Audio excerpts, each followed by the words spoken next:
Саламатсыңарбы, урматтуу студенттер. Бүгүнкү биздин сабактын темасы Кыргызстандын 7 керемети. Эмне үчүн биз бүгүн Кыргызстандын 7 кереметине кайрылып жатабыз? Кыргызстанда качан 7 керемет пайда болгонун жана 7 кереметтин кайсы убакта дүйнөлүк 7 кереметтердин пайда болгонун жана ушул 7 кереметтердин Кыргызстандын туризмине тийгизген таасири жөнүндө сөз козгойбуз. Барыңыздар билгендер, өзүңүздөр билгендей эле, сиздер барыңар билесиңер да Кыргызстан тоолуу өлкө. Кыргызстандын 94%-ын тоолор ээлейт, силер буну жакшы билесиңер. Ошондой эле Кыргызстан улуу жибек жолунун боюнда жайгашып, ошол жибек жолунда тарыхый маданий эстеликтердин 584 түрү жайгашкан.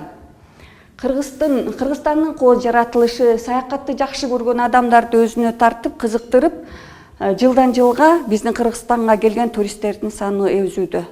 Туризм бул өлкөнүн экономикасына чоң салым кошуу менен ички дүң продукциянын 7-10% түзөт.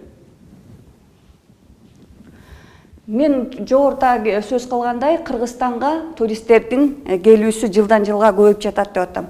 Эгерде биз ушул көрүнүп турган диаграммага көз сала турган болсок, 2022 жыл менен 2023 жылдын айырмасын карап көрөбүз. Негизинен Кыргызстанга келген туристтердин көпчүлүк бөлүгүн Өзбекстан, Тажикстан, Россия, Казакстан жана башка өлкөлөр түзөткөн. Мынакей, эгерде 22 жылы Өзбекстандан 47% келген болсо, 23 жылы 61% болуп 20%га көбөйгөн келүүлөрдүн саны. Ал эми Тажикстандан 2022 жылы 3%га чейин, тегеректеп айтканда 3%га чейин келген болсо, 2023 жылы 2%ге да 1%ге да жетпеген тажиктердин келүүсү аз болгон. Россиядан келген туристтердин саны 7,2%-ды түшсө 2022 жылы, 2023 жылы 9,2%-ды түскөн. Бул жерде өзүңүздөр көргөндөй, башка өлкөлөрдөн 4,4%, башка өлкөлөр дегенде 2022 жылы бизге Индиядан, Пакистандан жана Кореядан келген туристтердин санын көп көрсөткөн Улуттук статистика маалыматтык комитети. Ал эми 2023 жылы болсо, 2022 жылга салыштырмалуу 3,3% гана башка өлкөлөрдөн туристтер келген. Бул эмнени айтып атат? Бул мурунку жылга караганда туристтердин санынын башка өлкөлөрдөн келүүдө кыскаруусун айтып атат. Ал эми Казакстан өлкөсүндө дагы мына өзүңүздөр карап көрүп турганда, Казакстанда 2022 жылы 38% келсе туристтердин саны, 2023 жылы 26 гана пайыз болуп жатат. Дүйнөнүн 7 кереметинин тизмеси мындан 2000 жыл мурун эле гректер тарабынан, байыркы гректер тарабынан түзүлгөн экен. Мына ошол убакта ар кандай чоң архитектуралык курулуштар курула баштаган. Дүйнөнүн 7 кереметин ушу аныктай баштаганда эң биринчи керемет катары Египеттеги пирамидаларды киргизишкен. Бул атактуу пирамидалар фараондордун чоң-чоң таш мүрдөлөрү болгон. Эмне себептен аларды элдер, Египеттин элдери дүйнө кереметтери деп аташкан. Анткени адам баласы өлгөндөн, көмүлгөндөн кийин чоң-чоң таш мүрдөлөргө көмгөндөн кийин, андан кийин ушу адам өлгөндөн кийин дагы башка жашоо башталып, керемет дүйнөгө кетти деп ойлошконда, мына ошондуктан ал жерлерди фараондордун чоң-чоң таш мүрдөлөрүн кереметтүү, дүйнөнүн кереметтүү жерлери деп атап коюшкан. Эмне үчүн биз 7 санын тандалганына токтоло кетсек? Эмне себептен 7 саны? Гректер 7 санын өнүгүү, токчулук жана молчулукту билдирет деп эсептешип, ал байыркы убакта белгилүү болгон планеталардын 5 санына, ошол кезде белгилүү болгон 5 планетаны билесиңер да: Меркурий, Венера, Марс, Юпитер, Сатурн жана Ай менен Күндү кошушкан. Мына ошол планеталарды кошкондо 7 саны келип чыккан. Өзүңүздөр билгендей эле, 7 саны гректерде гана эмес, кыргыздарда дагы касиеттүү сан болуп эсептелинет, билесиңер. Мисалы үчүн, Кыргыздын 7 атасы, бир жумада 7 күн. Андан сырткары, мисалы үчүн, 7 токоч Бабедин деген сыяктуу мына ушундай 7 санын биздин кыргыз эли дагы ыйык тутуп келген. мына гректерде дагы мына өзүңүздөр көрүп аткандай 7 саны бул толукчулуктун, молчулуктун, өнүгүүнүн, жакшылыктын жылдары деп белгилегендиктен ушул 7 санын 7 дүйнөлүк кереметти тандашкан экен. Эми биздин өзүбүздүн Кыргызстандын 7 кереметине токтолуп кетсек, бул биздин Кыргызстандын дүйнө жүзүндө жаңы кереметтеринин тизмегин тандоосунда Кыргызстандагы 7 керемет кирген. Бул 7 кереметти тандоодо дагы көптөгөн жумуштар, көптөгөн ойлор каралганда, мына ушул 7 кереметти тандоодо биздин кыргыз элибиздин илимпоз тарыхчылары, илимпоз туризм тармагын изилдеген илимпоздор, жазуучулар, мына ушулардын баары кирип отуруп 2010-жылы орус тилдүү «Дело номер» газетасына ушул биздин Кыргызстандын 7 керемети жарыяланган. Бул 7 кереметтин биринчиси Бурана мунарасы, Акбешим байыркы шаары, Сулайман тоо музей комплекси, Ташрабат кервен сарайы, Манастын күмбөсү, өзгөн архитектуралык комплекси жана Саймалуу таш кирген. Эми биз ушу Кыргызстандын ар бир 7 кереметине өзүнчө токтоло кетели. Бурана, өзүңүздөр барыңыздар билесиздер, биз туризмолог катары, туризм адистери катары биз ар бир Кыргызстанда жайгашкан тарыхый, маданий жайларга саякатка чыгабыз. Мына биз Бурана мунарасына саякатка барганбыз, барыңар жакшы билесиңер. Бирок ошондой болсо дагы мен Бурана жөнүндө силерге бир аз түшүнүк бере кетейин. Бурана бул Бишкектен 80 чакырым алыстыкта жайгашкан Кыргызстандагы эң белгилүү археологиялык жайлардын бири. Бул жерде Кыргызстандын тарыхын жана Улуу Жибек жолундагы ролун баяндаган маанилүү экспонаттар бар. Тарыхый булактарга караганда Бурана мунарасы Караханиттер мамлекетинин борбору болуп, 10-кылымдын аягы 11-кылымдын башында курулган. Бурана мунарасы Баласагын шаарынын борбордук бөлүгүндөгү мечиттин жанында курулган. Бурана мунарасы мамлекет тарабынан коргоого алынып, 2014-жылы ЮНЕСКО тизмесине кирип, дүйнөлүк мурастар тизмесине кирип, өзүнүн ордун алган. Андан кийинки биздин Кыргызстандын экинчи керемети бул Акбешим шаарча чалдыбары. Бул Токмок, бул дагы Токмок шаарына жакын жерде, конуштан 8 чакырым түштүктө табылган. Бул Акбешим шаарчасы 12-кылымдагы шаардын калдыктары болуп эсептелинет. Бул шаар дагы 2014-жылы ЮНЕСКОнун бүткүл дүйнөлүк мурастар тизмесине киргизген. Эмне себептен? Анткени себеби бул Акбешим шаарчасы биздин Кыргызстан тоолуу өлкө жана биздин жер катмарыбыз кыртыштуу болгондуктан топурактан салынган шаарча болуп эсептелинген. Изилдөөчүлөрдүн, илимпоздордун айтканына караганда, бул Акбешим шаар чалдыбарында түргөш кагандыктардын бай тактысы Суяп шаары болгон деп айтышат. Мына ушул Суяп хандыгынын тактысы дагы туристтерди өзүнө тартат. Биздин 3-чү Кыргызстандын керемети бул Сулайман тоо болуп эсептелинет.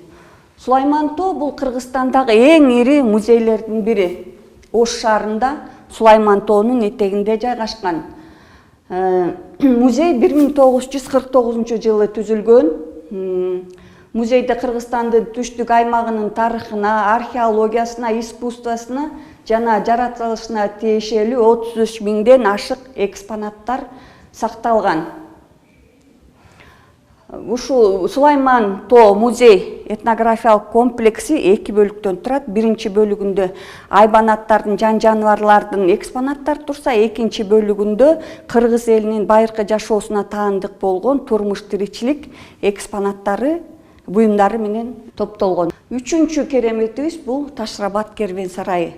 Ташрабат кервен сарайы Кыргызстандын Кытай менен болгон чек арасына жакын жердеги Нарын областынын Атбашы районунда жайгашкан.